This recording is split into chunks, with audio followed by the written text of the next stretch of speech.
Hi friends, ഇന്ന് നമ്മൾ പരിചയപ്പെടാൻ പോകുന്നത് നമ്മൾ നേരത്തെ വീഡിയോയിൽ ഇട്ടിട്ടുണ്ടായിരുന്നു ഗോൾഡൻ കാസ്കേഡ് അല്ലെങ്കിൽ എവർ ലാസ്റ്റിംഗ് ഫ്ലവർ എന്നറിയപ്പെടുന്ന നമ്മുടെ സ്വന്തം ഗോൾഡൻ കാസ്കേഡ് പ്ലാന്റിനെ പറ്റിയാണ്. കണ്ടില്ലേ, അതിൻ്റെ ജസ്റ്റ് PVC പൈപ്പ് ഉപയോഗിച്ചിട്ട് നമുക്കൊരു റൗണ്ട് പോലെ ഉണ്ടാക്കി അതിനകത്ത് പടത്തിയിട്ടേക്കുന്നതാണ് കാണുന്നത്.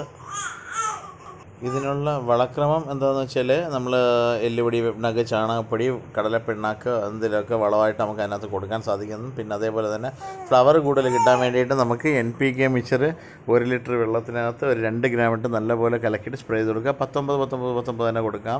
പിന്നെ അതേപോലെ തന്നെ പ്ലാന്റിൻ്റെ ഗ്രോത്തിന് വേണ്ടിയിട്ട് നമ്മൾ കടലപ്പിണ്ണാക്കും വേപ്പിണ്ണാക്കും ചാണാനും കൂടെ മിക്സ് ചെയ്ത് 3 ദിവസം വെച്ച് പുളിപ്പിച്ചിട്ട് അതിൻ്റെ തെളി കോരി ഒഴിച്ചു കൊടുക്കുക. അതെടുക്കുന്ന രീതിയുണ്ട്. നമ്മൾ എത്ര എടുക്കുന്നോ അതിനകത്ത് ഇപ്പം കടലപ്പിണ്ണാക്ക് 2:1:1 റേഷ്യോ, അതായത് 2 പിടി വേപ്പിൻ പിണ്ണാക്ക്, 1 പിടി കടലപ്പിണ്ണാക്ക്, നല്ല 1 പിടി ചാണകം, നല്ലൊരു പിടി, എന്നിട്ട് 3 ദിവസം കുറച്ച് വെള്ളം ഒഴിച്ച് ഇട്ടേക്കണം. അതിനുശേഷം 3 ദിവസം കഴിഞ്ഞതിന് ശേഷം, അതായത് 72 മണിക്കൂർ കഴിഞ്ഞതിന് ശേഷം അതിൽ നിന്ന് 1 കപ്പ് എടുക്കുകയാണെന്നുണ്ടെങ്കിൽ 10 കപ്പ് വെള്ളം കൂടി ചേർത്തതിന് ശേഷം കുറച്ച് എല്ലാ ചെടിക്കും ഒഴിച്ചു കൊടുക്കുക. അതിൻ്റെ കൂട്ടത്തിൽ നമുക്ക് ഗോൾഡൻ കാസ്കേഡിനും കൂടെ കൊടുക്കുക. അന്നേരം പ്ലാന്റ് നല്ല ഗ്രീനറി ആയിട്ട് നിൽക്കും. അതേപോലെ തന്നെ പ്ലാന്റ് നല്ല ഹെൽത്തി ആയിട്ട് വരും, ഗ്രീനിഷ് ആയിരിക്കും കളറ്. അതേപോലെ തന്നെ നല്ല സ്ട്രിങ് ആയിട്ട് താഴോട്ട് ഇറങ്ങുകയും ചെയ്യും, നിറച്ച് പൂക്കുകയും ചെയ്യും. ഇതിൻ്റെ ഏറ്റവും വലിയ സ്പെഷ്യാലിറ്റി എന്ന് പറഞ്ഞാൽ അതിൻ്റെ ഇല, പൂ വന്നിട്ട് ഇലയായി മാറുകയാണ്. കണ്ടില്ലേ, അതിൻ്റെ മേൽഭാഗത്ത് കണ്ട് നോക്കാം. പൂ വന്നിട്ട് അത് ട്രാൻസ്ഫോം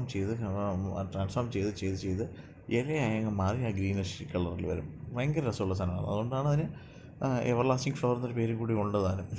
ഓക്കെ, അതിന് ലോക്ക്ഡൗണൊക്കെ ആയപ്പോഴത്തേക്ക് ഇതിന് നല്ല പ്രചാരമുള്ളൊരു ചെടിയായിട്ട് തന്നെയാണ് കണക്കപ്പെടുന്നത്.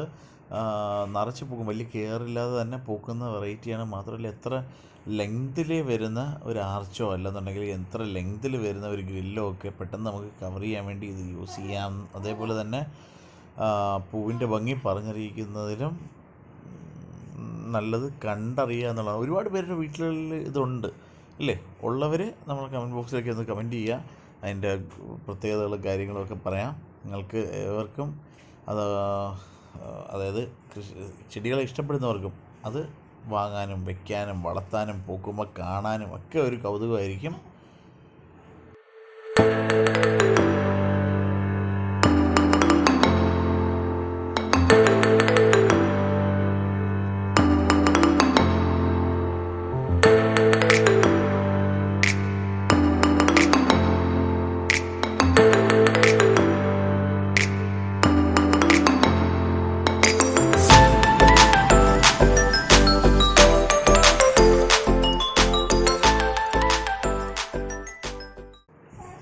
അതേപോലെ തന്നെ നമുക്ക് അടുത്തതായിട്ട് ചെയ്യുന്നത് പറഞ്ഞാൽ ഇത് പോട്ടിങ് ചെയ്യുന്ന രീതി. ഇത് പ്ലാന്റ് ചെയ്യുമ്പോഴത്തേക്ക് ഒരു 10 ഇഞ്ച് പോട്ട്, നല്ലൊരു 10 ഇഞ്ച് പോട്ടോ അല്ലെങ്കിൽ സിമെൻറ്റ് പോട്ടോ ഒക്കെ ആണെന്നുണ്ടെങ്കിൽ നന്നായിരിക്കും. 10 ഇഞ്ച് പോട്ടിനകത്ത് മണ്ണ് മിക്സ് ചെയ്യുന്ന സമയത്ത് സാധാ നാടൻ മണൽ, അതേപോലെ തന്നെ മണൽ കിട്ടാൻ സാധ്യതയില്ല. അപ്പം നാടൻ മണ്ണ് അയ്യെന്നൊക്കെ കിട്ടുന്ന നാടൻ മണ്ണെടുക്കുക. കുറച്ച് അതിൻ്റെ കൂടെ 1 പിടി എല്ലുപൊടി, 1 പിടി വേപ്പിൻ പിണ്ണാക്ക്, എല്ലുപൊടി, വേപ്പിൻ പിണ്ണാക്ക്, അത് കുറേശ്ശെ കൊടുക്കുക. അതായത് 1 പിടി വീതം മണ്ണിനകത്ത് മിക്സ് ചെയ്തതിന് ശേഷം നല്ലപോലെ ഇളക്കിയതിന് ശേഷം വേണം ഇത് പ്ലാന്ററിനകത്തോ പ്ലാന്റ് ബോക്സിനകത്തോ വെക്കാനായിട്ട്. അതേപോലെ തന്നെ വെക്കുന്ന സമയത്ത് നടുക്കായിട്ട് ചെറിയൊരു കുഴി എടുത്തതിന് ശേഷം വേണം പ്ലാന്റ് വെക്കാൻ. എന്നിട്ട് സ്വല്പം വളർന്ന് വരുമ്പോഴത്തേക്ക് ഇതിനെ കെട്ടി നിർത്തി കൊടുക്കുക. ആർച്ച് കെട്ടി നിർത്തുന്നതിനകത്താണ് ഇതിൻ്റെ കലവിരുത്. ഭയങ്കര ഭംഗിയായിട്ട് നിൽക്കും. ഇതുകൊണ്ട് ഇത് തറയിൽ നിന്ന് കയറ്റിക്കുന്ന ഒരു പ്ലാന്റ് ഒരു നല്ലപോലെ അത് കയറ്റി വന്നതിന് ശേഷം ഒരു ആർച്ചിനകത്തോട്ട് വിട്ടേക്കുന്നതാണ്. അത് നല്ലപോലെ കയറ്റി ഇങ്ങോട്ട് കൊണ്ടുവന്നതിന് ശേഷം അതുകൊണ്ട് ഇല കണ്ടോ, മഞ്ഞ കളറിൽ താഴോട്ട് ഫ്ലവർ ചെയ്ത് നല്ല അടിപൊളിയായിട്ടാണ് കിടക്കുക. കാണാം, വളരെ ഭംഗിയായിട്ട് കിടക്കുന്ന ഗോൾഡൻ കാസ്കേഡിനെ കാണാം.